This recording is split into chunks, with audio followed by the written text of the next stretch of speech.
Podcast. Build a Big Podcast, the marketing podcast for podcasters. David Hooper coming to you from Big Podcast World Headquarters, Nashville, Tennessee. BigPodcast.com is the site, and that is the place to go. If you want to build a podcast audience, get more people to your podcast, make them care about your podcast, make more money with your podcast, make them care about your message, have a better podcast.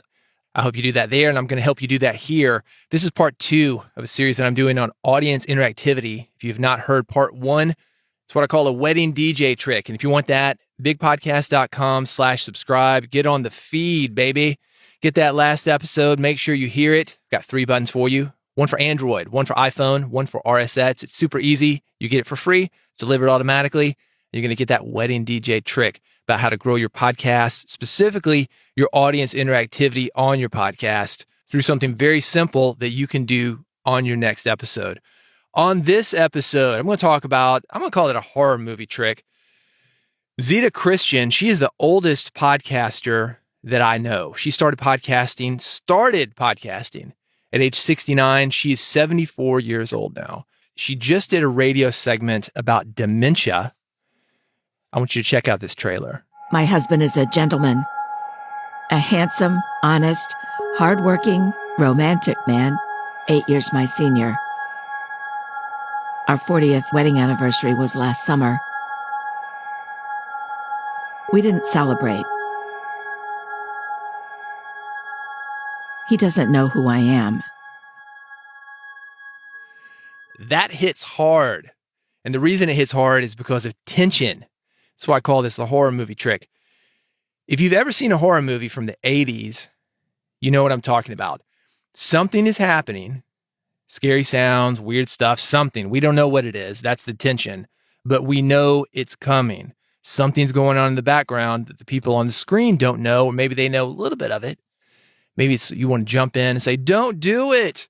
You teenage college couple right there, for some reason you want to go outside and make out. Don't do it. It's bad news. Something's happening. You are let in that there's something more than maybe they know.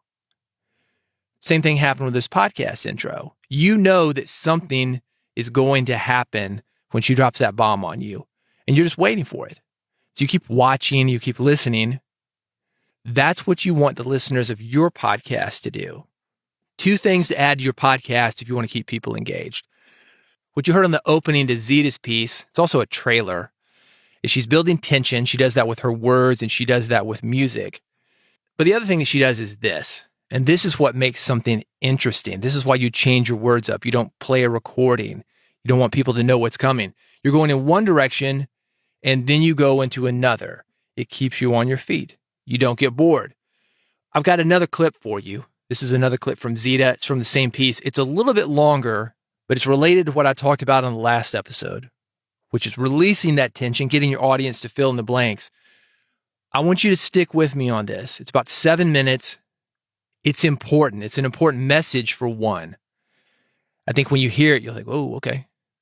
This is something that maybe I've got a friend who's dealing with, or maybe I'm dealing with it myself. But as a podcaster, I also want you to listen to it because I want you to hear how she ramps up the tension and she keeps you on your feet. You think it's going in one direction. You think she's talking about her husband. This is about her husband. But she also is talking about herself. So she weaves that story in and out. She's talking about him, then she's talking about herself. And then she hits this moment of clarity. So I'm going to play this for you. Again, stick it out. It's important. And when you come out of this concept is something that will change how your podcast works. And because of that, how people respond to your podcast. Here's Zita Christian. This is from a radio piece that she did. This is the very ending of what you heard the trailer for earlier. My spouse has dementia. The cause was stress. I needed to take care of myself, and I needed to take care of Dick in case I died first. There can be a big difference between knowing something in the brain and accepting it in the heart. One of the most important things I had to do was make changes to my will, power of attorney, and end-of-life documents. I met with my attorney. He helped me revise everything to reflect the reality of our marriage. My attorney emailed the documents to me so that I could review and sign them. It took me almost 2 years because I couldn't move past the fact that Dick would no longer have my power of attorney. He would no longer be able to make medical decisions for me should I become incapacitated. Now you might think, well, of course he can't. He has Alzheimer's. But you see, in the margin of the draft of my new will, I wrote a note to my attorney. It said, "But what if there's a cure?" It took me 2 years to realize I was still in denial. Alzheimer's is fatal. There is no cure. Revising those documents was another step on the path to acceptance. One of the most insidious challenges for dementia caregivers is that the ability to communicate fades. It happens slowly at first, so slowly you might not realize there's now a fracture in a connection you once shared. You might not even realize when the connection breaks. But then more and more connections break, and then the day comes when your spouse doesn't speak in sentences, or if he does, the words don't make sense. Or the words do make sense, and they hurt. You can tell yourself that it's the disease swearing at you, not the spouse you love. That can be hard to remember when you're exhausted from continually cleaning bathrooms, washing soiled clothing, soiled sheets, shampooing soiled carpets. If you don't take care of yourself, if you don't get enough sleep, your nerves will feel frazzled. Your own words will turn sharp. Feelings that rise in a moment of anger and frustration, yeah, they can vanish suddenly, but the energy of your words will hang in the air like a bad odor. And you'll make mistakes. You'll forget to put the traveling packet of your spouse's meds in your purse. When you realize it's time for the next dose, you'll realize you don't have the medicine, and you'll realize you're an hour away from home. You'll overestimate how much energy your spouse has. Driving 2 miles to the neighborhood grocery store to pick up a few things won't take long. But if the store is crowded, or someone knocks over a display of apples, or a tired baby starts crying, your spouse's anxiety can escalate to agitation in seconds. If your spouse is male, and you have no experience with disposable undergarments for men, you might put them on backwards the first time. Under any circumstances, being a caregiver to someone with dementia is hard. Being a family caregiver for someone with dementia adds a layer of difficulty because the relationship itself has a history, and the caregiver walks with one foot in what is and the other foot in what was. Straddling the past and the present, the history the two of you share is more complicated. It also spans your dreams. That riverboat you had planned and postponed. The fixer-up beach cottage you were going to find and renovate. Those were my dreams. As a caregiver, it is emotionally exhausting to constantly walk that liminal path between who you were as a couple and who you are now. You are grieving the couple you will never be again. And on some level, you don't know who you are anymore. Eventually, reality comes into sharp focus. When it does, you'll see how the road you're on has narrowed. At least you're navigating it together. That's what I thought, until the day not too long ago, Dick walked toward me, his arms reaching, his voice sounding like that of a toddler. "Hi, Mama." He's 82. I'm 74. We've been together more than half of our lifetimes. And now he's living in a world where I don't always exist. Even when he does know who I am, communicating with words is a one-way conversation. We'll sit at the kitchen table and eat while we watch the birds. He says thank you to me after every meal, and every time I tuck his favorite blanket around his shoulders. We used to dance in the kitchen. Now we just stand there and hug each other as Anne Murray sings, "Could I Have This Dance?" All these little things are gifts of love. They're woven into the bonds of all strong marriages. They're key to surviving the ordeal of caring for a spouse with dementia, and they're right in front of you. but you'll miss them if you don't accept the truth. Alzheimer's is fatal. There is no cure.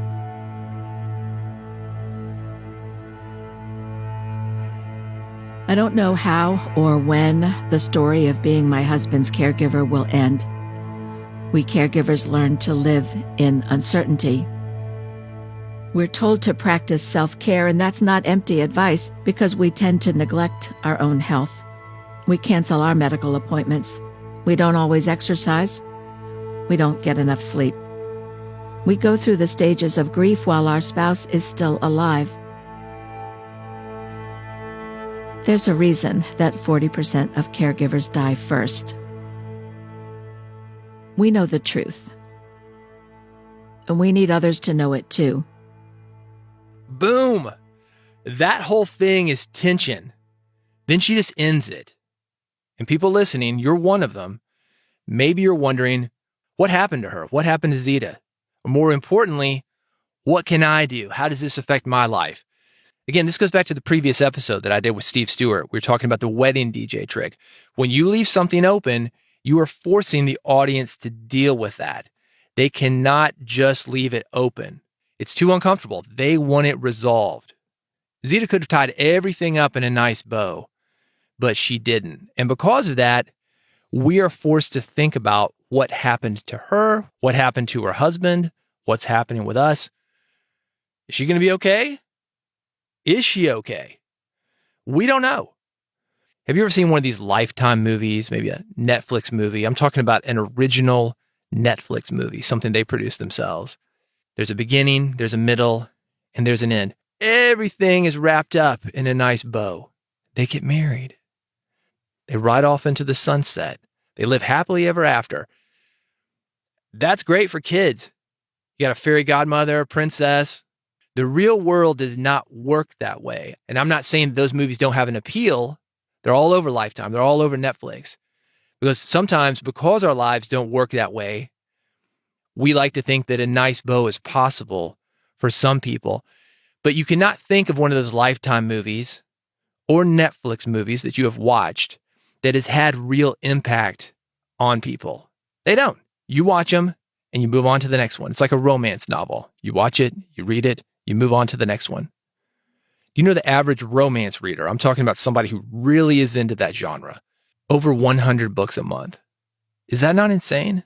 Amazon has done a study about this. It is completely crazy. I said, how are these guys doing this? These guys are reading 2 or 3 of these things a day. It's because it's an easy read. It doesn't make you think. You don't linger on it too long.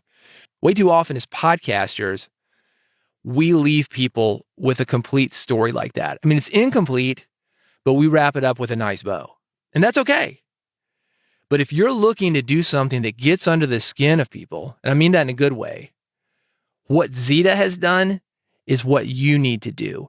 This is the kind of thing that gets people talking. It's the kind of thing that people want to share the experience of listening to with others. Think about Serial. Think about some of those grisly Netflix documentaries that you might watch. It's like, wait a minute. Did he do it or did he not do it? Is he going to be okay? Is he not going to be okay? It makes you think, and it's uncomfortable. That gets into that resolution that we talked about on the last episode. People want that resolution. They want something resolved. They want to know that it's going to be okay.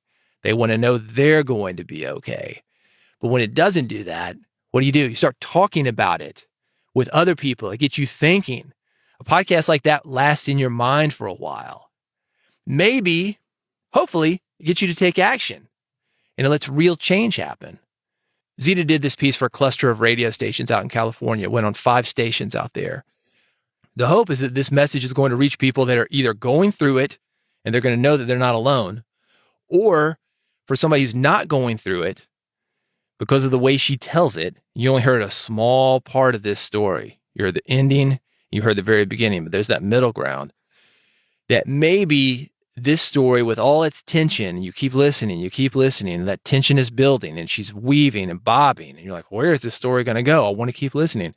That maybe you realize through listening that there are people in your life that are going through that and you have no idea. She's looking for impact. And if you want something that has real impact, this is what you need to do.